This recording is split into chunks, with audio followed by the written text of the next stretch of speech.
What's up, sports fans, and welcome to the Sports Opinions Podcast. I am your host, as always, Alex Cuesta, on this beautiful night over here in Poughkeepsie, New York on March the 1st.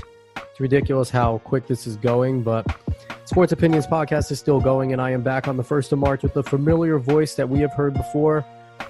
He's been on the show. He's one of our bigger supporters. He is the man behind the intro music. The one, the only, Joseph Hackett, a.k.a. Mr. Take Your Girl, a.k.a. Hack. What up, bro? What up? How you doing, Alex? Good, my man. Social media plugs. How can people find you? On Twitter, at JoeHack_, SoundCloud, Joey Says, and on Snapchat, Joseph_Hackett. If you want to give me a follow on the Instagram, it's Joe Hackett_.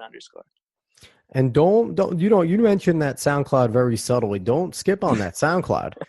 Boy's a rapper. Boy's got fire coming. So you definitely want to go give that a listen.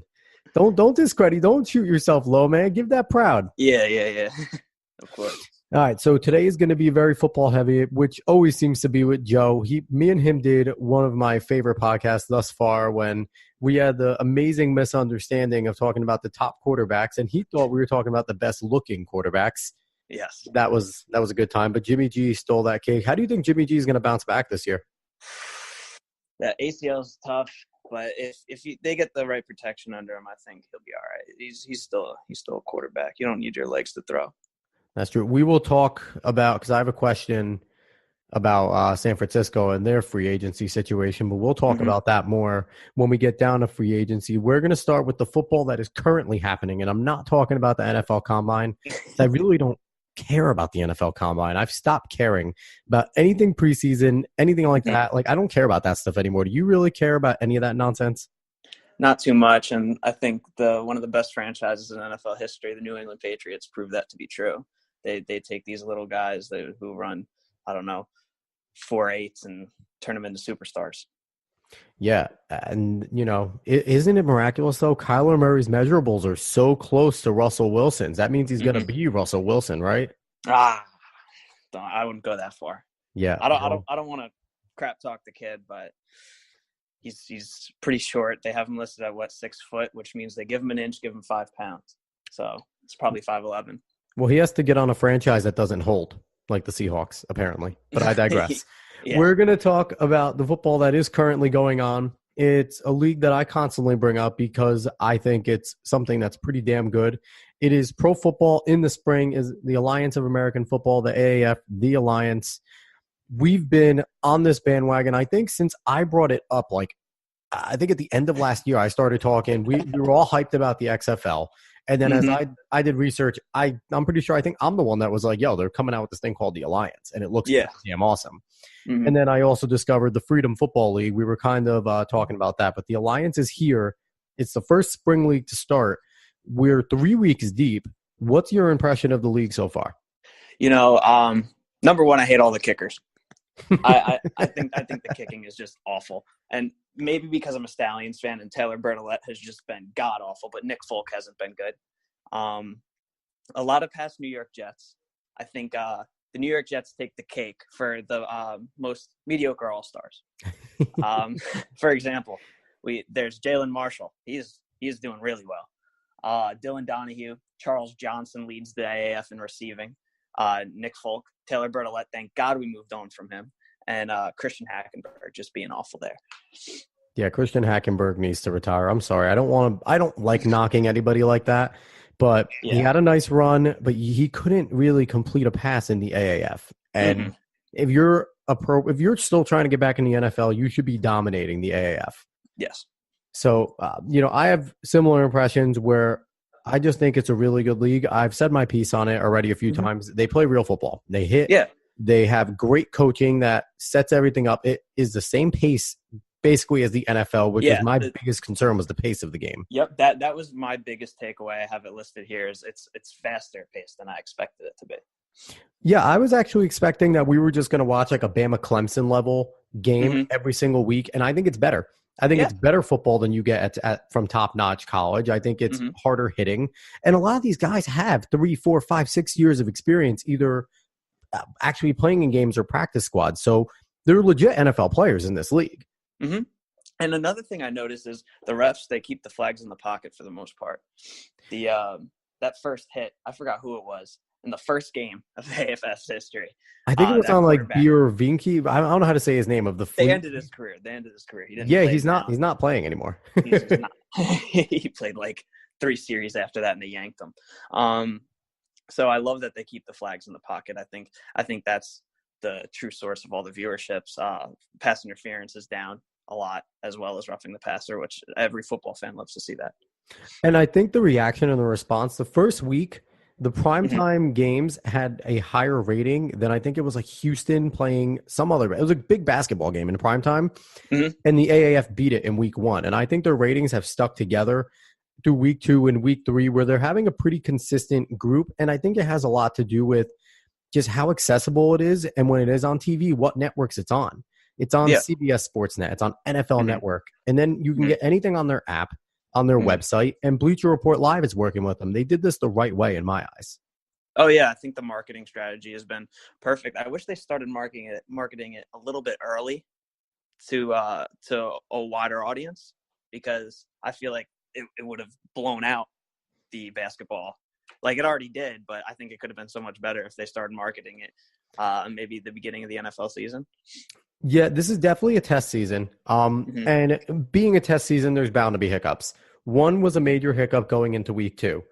They couldn't pay the guys. Something went wrong.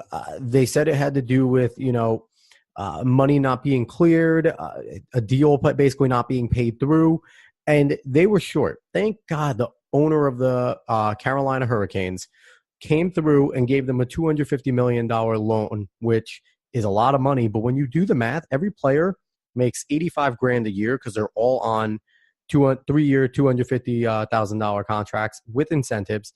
So you divide that during the 10 weeks, and it's $8,500 a player. You take that by their roster size, that $250 million doesn't even just cover them. So they have some money, but they needed that. Did that scare you that their money situation was already bad by week 2? It petrified me. Because I really enjoy the league. Any week after NFL football that I get football, I'm grateful for. 12 weeks is more than enough. I think it brings us into May, which well into free agency. First off, I want to give a plug to my team. Go Styles, #full steed ahead. Yeah, they're doing so well. Relax. We're 1-0 at home. Honestly, I picked the right team. Which the team is you should have picked with is your Jets affiliate, the Orlando Apollos, who are 3-0 and are going into the game this week to see who's going to be 4-0. Yeah. And I'm excited. They're playing Birmingham. That's going to be a good game. You have fake fans like Rob Planter at the Birmingham Iron. I don't think Birmingham's a good team. I think really Birmingham's a tough team. Yeah, they're tough, but you look at the first 2 weeks that pass. First off, I like to say about the AAF, I think they need more cameras. I think some of the calls could have been better. Some of the official reviews could have been better if they had more cameras on the ball, which that's a budget thing. I understand that.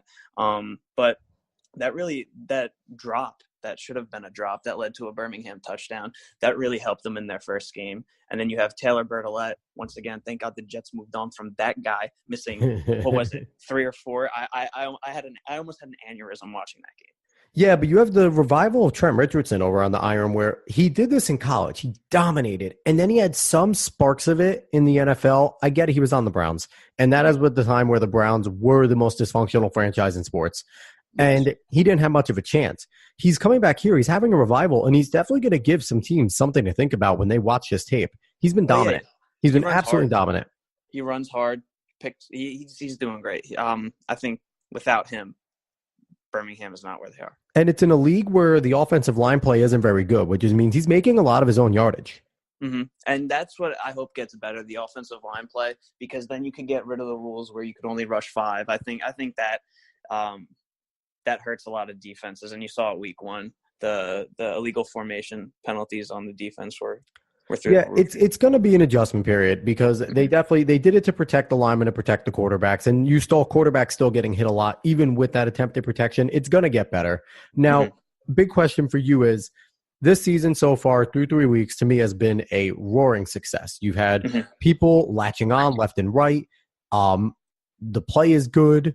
The scoring is fun. You're seeing some true guys. My Apollo's, our quarterback, Gilbert, looks like he's going to be in the NFL by next year. He's super talented. Do you expect expansion going into maybe the Great Lakes more, into the Northeast, possibly getting into domes? Because I get the problem this time of year, spring ball isn't great to do outdoors. Do you think there might be expansion into finding maybe some domes in these areas to play in? I could see it. I mean, you look at the ticket prices. I could go to the games if it was local. So, like, I'm hoping for a New Jersey team because I'd definitely go to some of the games. And you look at the attendance, they're beating out the Chargers for a home attendance. Well, in defense of the Chargers, they don't have their own home. They're borrowing their home. Chargers have to move. They can't sit there with the Rams. So, I don't know. The Chargers are in a weird spot right now. Yeah. Now, here's a question for you. Say they do go to the Northeast. They don't go Jersey or New York. They go Philly, or they go in the Massachusetts area. Do you switch your allegiance? Go Dallas. But if they go to New York, New Jersey, will you support that team? Yeah, 100%. And I'd go to like almost all the games. What is it? $8 a ticket, $16 a ticket. You can't beat that. Now, what if they bring back the Hartford Whalers as a AAF team? That's tricky. That is a tough decision. But I will say this.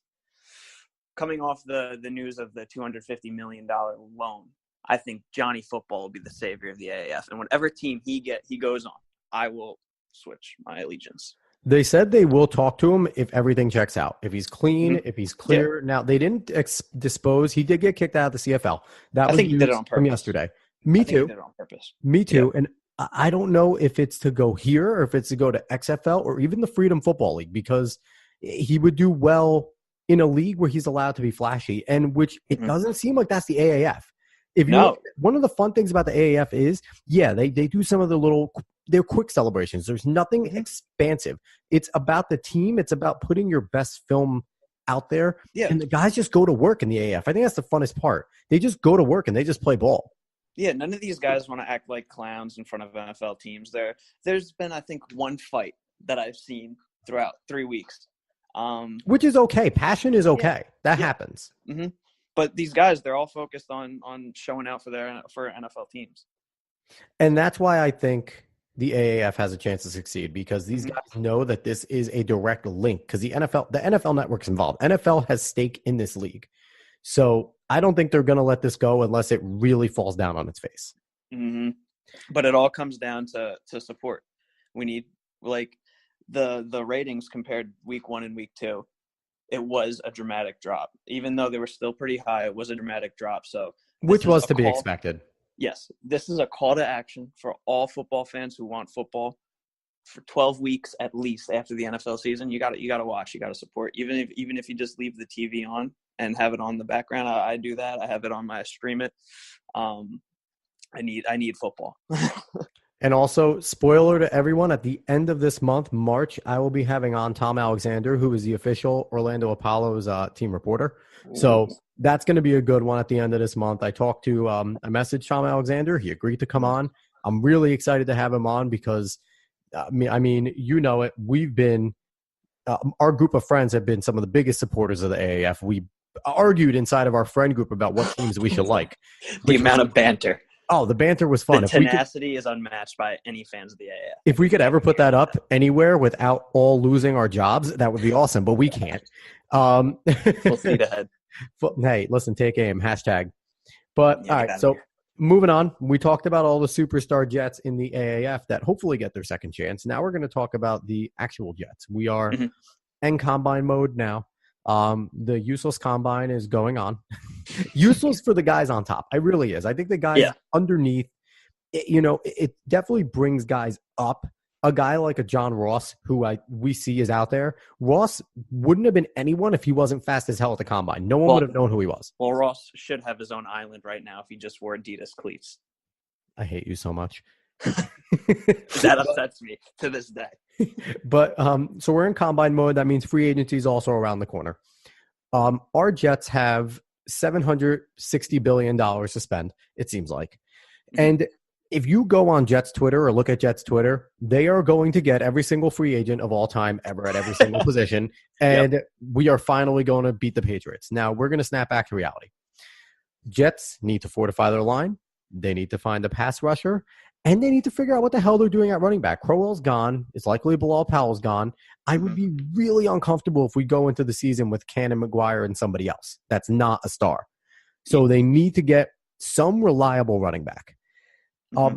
First things up, right now it seems like on McCagnon's radar, all throughout Jets Twitter, is a pass rusher. Pass rusher seems to be the focal point. I can agree. Dante Fowler, his name has been popping up a lot lately. Yes. And also today, it's Ziggy Ansah from the Lions and Preston Smith from the Redskins are also two players who are good pass rushers that have popped up on the radar. And I was listening to the radio, and they were saying that McCagnon was also on the phone with the Chiefs because Justin Houston is possibly on the block to trade. I don't know. It depends what we have to give up. And also some big names that will probably get re-signed. Jadeveon Clowney is up there. I don't want Clowney. Really? He's lazy. He is a monster, but he takes plays off. We don't need that. Yeah. Would you want D Ford? D Ford, I like D Ford a lot, but D Ford's going to have a really high price tag. He's a really talented player. And do we want – I know you have to give that money, but I wouldn't mind – I don't want Ziggy Ansah because we've seen the dominant D tackle. We've had that for years now between Mo, Wilkerson, Sheldon Richardson, and now Leonard Williams. They're not the pass rushers we need. So I'm not a Ziggy Ansah guy. I like Preston Smith. But I like Dante Fowler. He's undersized. But, man, he made some plays this playoffs that were just awesome for the Rams. Well, it really was. Yeah, I would 100% take Dante Fowler over Justin Houston. Number one, is Justin Houston's not a free agent. We'd have to trade for him, right? Yep. And I don't want to give up draft picks. I really don't want to give up what we have right now. Fowler played 15 games compared to Houston's 12 games. 6 starts. I think all were for the Rams. And he had 2 forced fumbles, 2 fumble recoveries, I believe, and 4 sacks in the season. And he's 24 years old. And he didn't have Greg Williams coaching him. Oh, yeah, he did. So if he didn't have Greg Williams, that means he's probably going to get better under Greg Williams. So, yeah, my guy out of that group, I really like Justin Houston. If the Chiefs are just looking to offload him, I would give him if the price is right. But if it's just, we can't trade for him, I would definitely like Dante Fowler. He's a good pass rusher. He can get to the quarterback. The only thing with Dante is he is undersized, so he sometimes just does get lost inside the big paws of tackles, which is scary because we need those types of big plays, especially against teams like the Pats. Yes. So out of those guys, I'd like Dante. Speaking of free agency with everything, I'm not going to go into linemen because line play is just bad in the NFL right now. And also, we'd probably both be lying if we didn't know more than a few names of linemen. So I'm not like that much into the data for linemen. Yeah. But it does need to be addressed. I trust McCagnon and his scouts there, even though I don't know if I should anymore. But I do trust them. But we're going to go on to some big name guys, 2 former Steelers. Le'Veon Bell's out there on the market, probably going to sign for $1 bazillion. Can I just pause you right there and add Colton Gesser?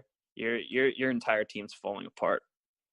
They are falling apart. And as of today, Colton might want to do a podcast. I'm out on you. Sorry, bro. And if he does, Sports Opinions Podcast will be one of his biggest supporters. So anyone on here will get on board with whatever the hell Colton gets out. Oh, I'm going to be on every other show. Then maybe you guys shouldn't want to get on board. But I don't think anyone could talk to Colton for more than 30 minutes at a time except for me. Hey, I talked to Colton a few times on here, okay? I love Colton. Yeah, he's okay. He's going to be a great announcer. He should go into like WWE. If the XFL is hiring, I would definitely tell him. Are you kidding me? He could be doing play-by-play. I could see him doing basketball play-by-play and being super excited about he'll be like the Dickie Vitale. Oh yeah. Dick Vitale. Why did I say Dickie Vitale? Dick Vitale. What am I doing, Joe? What the hell? You're wasted. I wish. But anyway, for the Jets, Le'Veon Bell, Antonio Brown. One, the other, both. Who would you want? Yay, nay? I mean, I'd love both, but in a perfect world, we get both. But I think the best, if I had to choose one, Le'Veon Bell, if he's in shape. There's been rumors that he's gotten a little thick. Haven't we all? Yeah, we all have. But if Le'Veon Bell's in football shape, we give up less we wouldn't have to trade for him. AB has a 3-year contract. I would give Le'Veon Bell, I don't know how long we'd give it to him, but $12 million maybe with 3 to 5 in incentives. You agree? He's not going to take that. Then he'll be sitting out another season. I don't know. I think some team will pay him. I think some team will definitely pay him. He wants to make AB money. Yeah. He does. And you know what? And I've heard this from a lot of players. Ryan Clark on ESPN a few times I've heard him say. I was listening. It was like, I think it was a week ago or so, 2 weeks. He was talking to Stephen A. Smith. And Ryan Clark said, in fairness to Le'Veon Bell, he saw Big Ben get paid. He saw AB get paid. He saw, Big Ben, obviously quarterback. AB catches the ball 100 times, and he got paid. And helps your quarterback. But Le'Veon Bell touches the ball 400 times in a year, and you're not going to pay him? No, yeah, I get it where Le'Veon Bell's coming from, where he's like, man, pay me. I want to be paid as well. I did a lot for this team. I caught 85, 90 balls, almost 1,000 yards. I had 1,500 yards running and 13 touchdowns, whatever it was. He was helping Big Ben just as much as AB was. Because a strong running game, say what you want, will help any quarterback. It made Mark Sanchez look like a Super Bowl caliber quarterback. He did his best LaDainian Tomlinson impressions every year when he was over there with Pittsburgh, and he's a generational guy. I get why he wants to get paid, but the value of running backs is just completely down. Unless you are, which is weird because you see Zeke, you see Saquon Elliott, you see Todd Gurley, their value is sky high. Yeah, but then you see Philip Lindsay. Yeah, and but you see Kareem Hunt. These Lindsay guys came are out taking. Yeah, they came out of nowhere. That does happen, but you know what though? Would you put Philip Lindsay or even Kareem Hunt in the league of Todd Gurley, Zeke, and Saquon Barkley?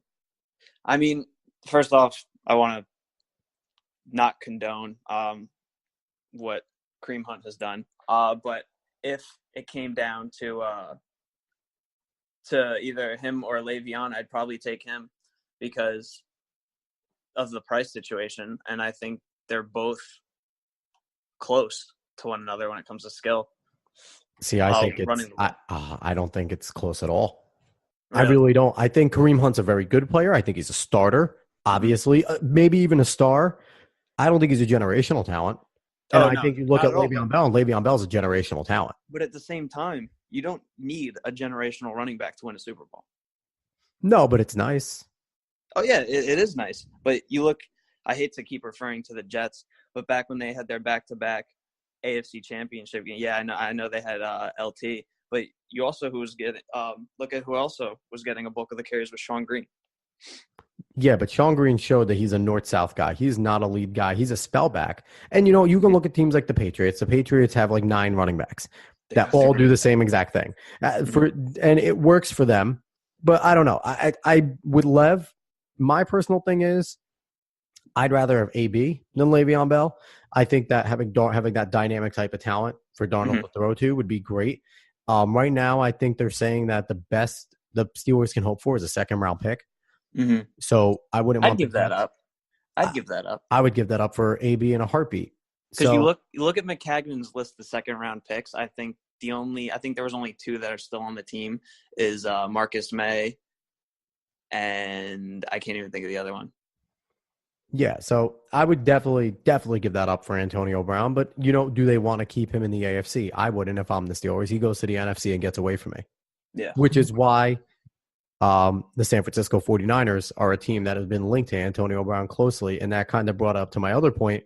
If Jimmy G got someone like Antonio Brown to throw to as well with a Goodwin out there, who's a speedster, that team's a completely different team. Yeah, I think they still need to protect Jimmy G a little more. That'll only get you so far. Offense only gets you so far. They have some things to shore up on the defensive side. I would really compare the AB situation to that of Khalil Mack's last year. It's similar. Because you got to think the Jets are getting him if the Jets aren't in the AFC. They sent him to the Bears because they have to play him once every 4 years. Yeah, I can't I can't disagree. And if you'll see him if you go to the Super Bowl, like that's the only other time. Yeah. So bouncing back to the Jets a little bit, in the draft, they have the third pick. Who would you like to see them draft right now? It looks like Rashad Gary is the guy out of Michigan that is being linked to the Jets the most. He's a talented pass rusher. His numbers weren't super impressive from last year, but he does have all the skill. Shout out Colton Gesser again, Michigan fan. But I'm going to bring out this factoid. I am mad at Rashad Gary. He had a scholarship offer from Rutgers when he was 14 or 15, and he didn't stay home. It always pisses me off, all the talent from New Jersey that just doesn't goes elsewhere. Stay home. I know. It's the worst. Quentin Nelson, Rashad Gary, you look at Noshawn Moreno, Donald Brown, so many guys. And, I'm throwing Kyrie Irving in there. Go to Rutgers and play basketball, damn it. Like, come on. You're the all Jersey boys. Shaquille O'Neal. Could you imagine if Shaq would have went to Rutgers? They're all Jersey people. Nobody knows that these dudes came from Jersey. They're Jersey all sports talent. Shout out Shavar Reynolds. Jersey sports. Shout out Shavar. Hall in. Is big. A lot of the NFL's talent came from New Jersey. Yeah, a lot of it. Short Conference and Greater Middlesex. Those two counties specifically, Short Conference and Greater Middlesex County, make up a boatload. The only time Bergen gets rep is if someone transfers to Don Bosco, basically. Yeah, I don't want to brag, but I covered Mike Gesicki.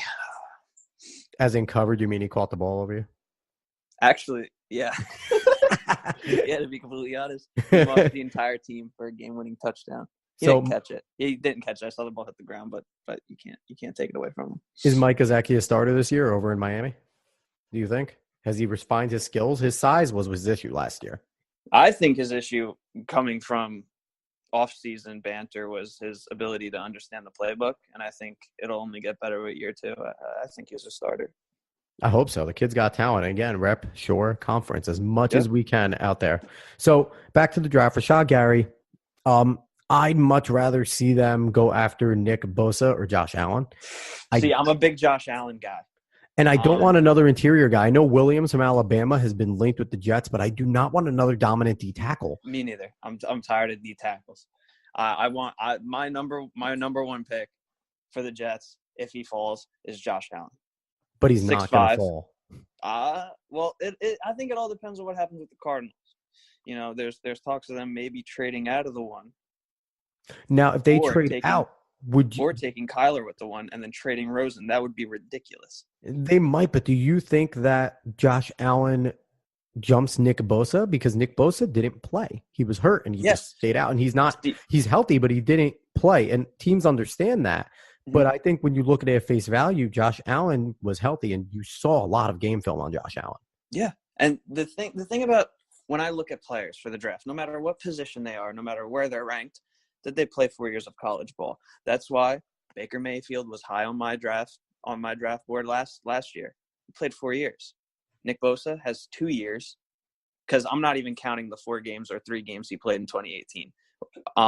He had 11 tackles, 2 pass deflections, 4 sacks though. That's huge in 3 games. Now, another question quickly. We take Josh Allen out of the equation. Say whatever happens with the Cardinals, they end up going crazy. Kyler Murray, they're switching out. Kyler Murray goes off the board somehow. Okay. Number 2, Josh Allen gets taken. Nick Bosa or Rashad Gary, who do you want? It's tough. I gotta go with Nick Bosa just because he's put at the number 1. But the only person I'd put really above Nick Bosa is Josh Allen. I'm a huge Josh Allen guy. You're a huge and I've been announcing Rashawn Gary's name wrong. I've been saying Rashad. It's a Rashawn. So I apologize, Michigan faithful and Colton. He's probably yelling when he'll listen to this. But, yeah, I'd probably want Bosa over Gary as well just because he just looks more explosive on film. That's bottom line, even though it's tough to say because the Big Ten was significantly better than the Pac-12. Yeah, and Gary is also 6'5", 282. Yeah, but measurables only mean so much. I know, but I'm a big guy. I'm big on pass deflections. I think that's because you're a JJ Swat fan. No, it's just it really causes interceptions. You kind of look like JJ Watt if if JJ Watt was like the grown Mario after he ate the mushroom, and then when Mario shrinks back down, you're kind of the shrunken version of Mario. You're shrunken JJ Watt. That's not an insult. Thank you. That's a compliment. I except will wear that proudly. except JJ Watt doesn't get all the concussions you've gotten in your life. Let me live. I don't even know what's happening right now. So anyway, all right. So say all this falls apart. Mm-hmm. They're not sold on Rashawn Gary. Allen and Bosa are off the board. Would you be comfortable with the Jets trading out of 3? I think it depends what we get. An attractive trade could be with the Raiders.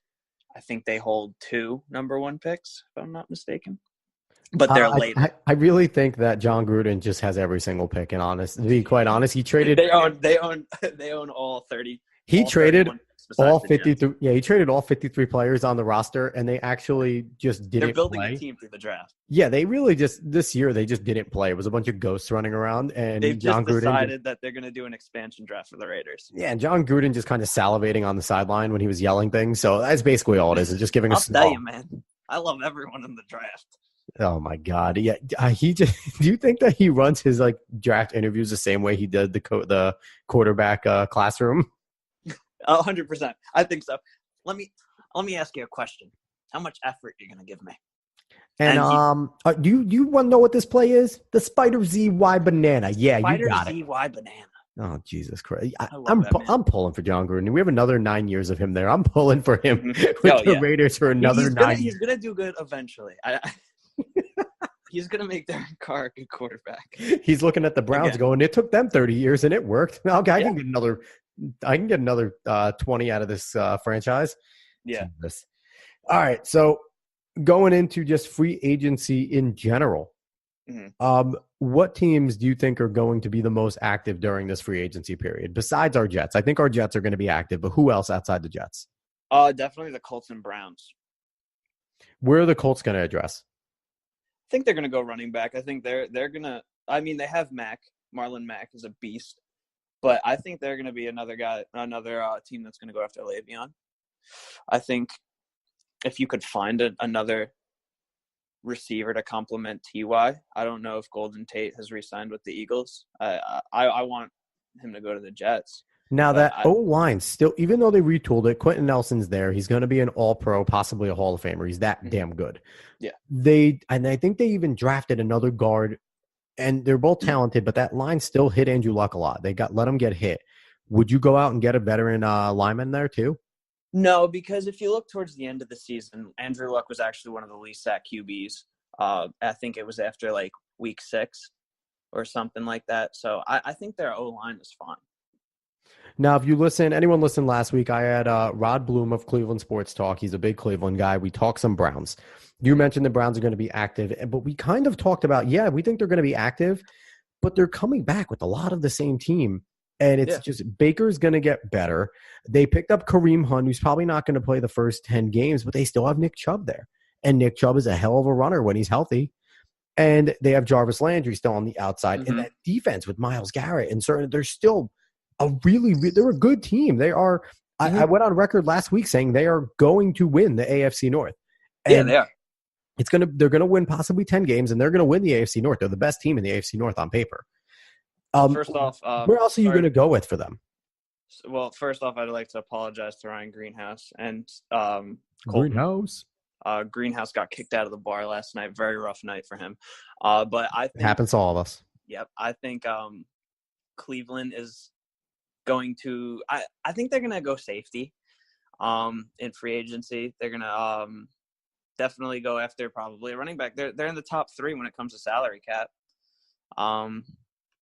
To get somebody that could complement Landry would be helpful. But I already think this is a playoff team. They don't need to do much, and they can do a lot. Now, it's funny. I was talking to one of my buddies at work, Johnny Jones. He is a Twitch streamer, Killzone. Go get into the Killzone if you are a fan of first-person shooters. He's one of the best first-person shooters around, so go to the Killzone. But he's a big Falcons fan. And we were talking, and the possibility that they try to retool is there because there has been links of Tavon Coleman coming to the Jets as a running back. And also that possibly Devonta Freeman might be on his way out. So it seems like they're retooling that offense. Wow. So there seems like they might be retooling there, which also got us talking that Mohamed Sanu could be a casualty as well if they try to bring Calvin Ridley up. And Yeah. you're going to keep Julio. Mohamed Sanu would be a perfect fit on that Cleveland Browns team to complement Jarvis Landry. Oh, yeah. And Ridley was, throughout like the first 5-8 weeks, was definitely my rookie of the year. And then Matt Ryan forgot he existed. Matt Ryan forgot all of his receivers existed except for Austin Hooper.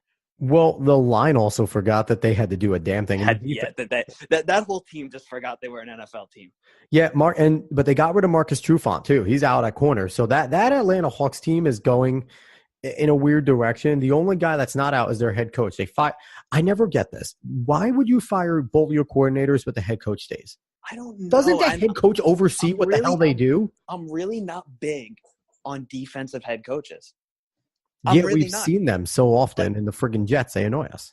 Yeah, that Rex Ryan, Todd Bowles. But like, Rex Ryan, just Todd wants Bowles. to find freaking Bill Belichick. Yeah. You're not going to find Bill Belichick. Bill Belichick is the only Bill Belichick that will ever Bill Belichick. So stop trying to copy the Patriots. BB is a big defensive guy. We had Herm Edwards, and Herm Edwards was awesome. And Herm Edwards is doing an awesome job with the Arizona State Sun Devils. Go, Herm. You play to win the game. Exactly. Hello. But so back on point here. Again, I agree with you. There's going to be no Bill Belichick ever again. They just need to figure things out over in Atlanta. But I agree with you. The Browns are going to be good, and the Browns are also my team that I have winning free agency this year. They won last year in free agency and the draft. It had a lot of fruits, and I think this year I don't think they're going to make as many moves, but I think they're going to make the right moves. And that's just going to solidify that team. I trust Dorsey. Yeah, I could see Tyrann Mathieu going there. Oh, the Honey Badger. That would be awesome for them. That'd be big for them. I actually put, I think, 15 on the Browns and 15 on the Jets to make the AFC Championship.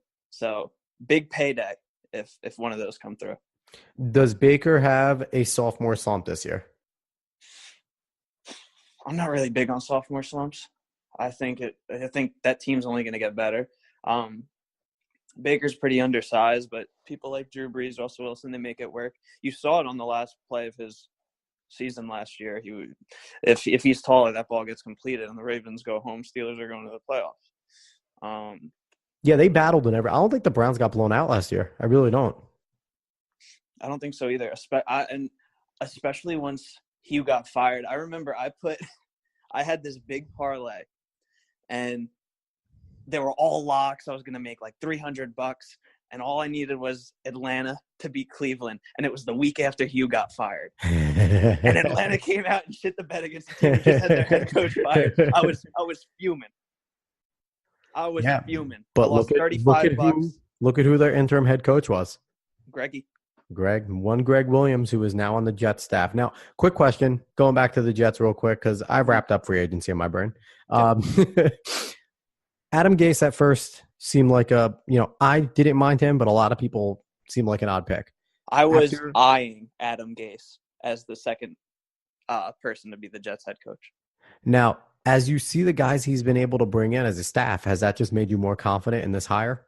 Oh, yeah. You bring in Greg Williams? Look at it. Look what he's responsible for. I think true. I mean, Bountygate is easily my biggest accomplishment of his. Oh, that was a raging success. The body can't go without the head. You take out the head, the body goes. I love the energy Greg Williams brings. He doesn't take any shit from anyone. I think Tremaine Johnson, I think he has a bounce back year, even though he had 4 interceptions this year.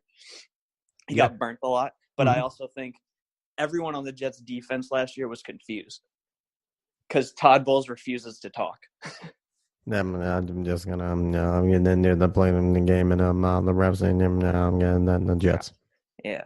I'm Todd Bowles. I'm Todd Bowles. But I agree with you. I think it's going to be a much better defense. And we're going to hopefully see Marcus May healthy all year. That'll be nice too. I think that's a big decision, whether we keep him or not. Same with, I know we re-signed Quincy, but if Quincy can't stay healthy, he can't be our true number one. I want the Jets to find a true number one receiver, either in the draft or in free agency. I don't think Golden Tate's that guy, but he could complement a number one really well. Last Jets question.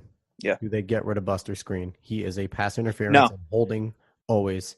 No, I like him. I think he's a good slot guy. Yeah. But the penalties, he gets his calls. He's known for penalties now. The refs have him tagged. They're going to call it on him. He's kind of like Marcus Gilchrist was, where if it was a deep ball, regardless of the interference or not, they called it. Yeah, but also let's look at the coaching. Did he know it was happening half the time? Why was he getting beat? I give him another year. Okay, Buster Screen gets another year. All right, and I'm going to end this podcast on a depressing note. You ready to be depressed? I don't really want that, but let's do it. The Patriots are looking to bring Greg Schiano back as their defensive coordinator. You're so lucky this is going on the internet because I was going to just hang up on you. Yeah, so one of the better defensive minds, we know him very well being Rutgers fans, is going to go with the guy that started him. Yep. And with that. And Tom Brady's going to play for another 15 years with his robotic arm. And his perfect life. I hate you, Tom Brady, but I respect you. With that, we're ending this episode of the Sports Opinions podcast. Always lots of fun when my little bro, Joe Hackett, comes out with me. Thanks for coming on, my man. Dude, thanks for having me. I love being on it. Absolutely. Again, any social media plugs you want to throw out there? Twitter, Joe Hack _ SoundCloud, Joey Says. Hack. Yeah, I go by Hack. Snapchat, Joseph _ Hackett. Instagram, Joe Hackett _ Me and Rajan are going to be working together. I think tonight I'm making a beat. Meek, LA Meek, baby. Yep. So shout out him. I can't wait to get started. I mean, I've been working on a lot right now. I'm just sitting on it. Hopefully have something to release after spring break. Wonderful, wonderful. And again, he's the man behind the intro, Joe Hackett. That badass intro that we have going on is him. He created it for me because he's awesome. Thank you. Again, I'm your host of the Sports Opinions podcast, Alex Cuesta. Find me, Twitter, Instagram, _Cuesta30. Find Sports Opinions on Twitter at SportsOpinion30. Instagram, Sports Opinions30. Visit the Facebook page. Go search for it on YouTube. Anywhere you can listen to a podcast. Spreaker, Apple Podcast, Google Play Music, Spotify, TuneIn Radio, iHeartRadio. Literally, we're everywhere. Go search for us, like us, subscribe. If you can rate it 5 stars. It just helps get us out more. Tell your friends. Tell me if you want to come on. And ask Joe. Joe, it didn't take that long to get you back on, did it? No, I think it took longer because I don't have my group me on all the time. Yeah, you're a jerk. But it didn't take that long. And again, I will figure out a way. Just a quick teaser. I'm going to start throwing on teasers at the end of the episodes. Next week, Joe Osasanio, who was a New York Yankees pitcher, is going to be coming on the show. So any Yankees fans, definitely give that a listen. And again, Joe Hackett, thank you for coming on. This was the Sports Opinions podcast. Everybody have a good one.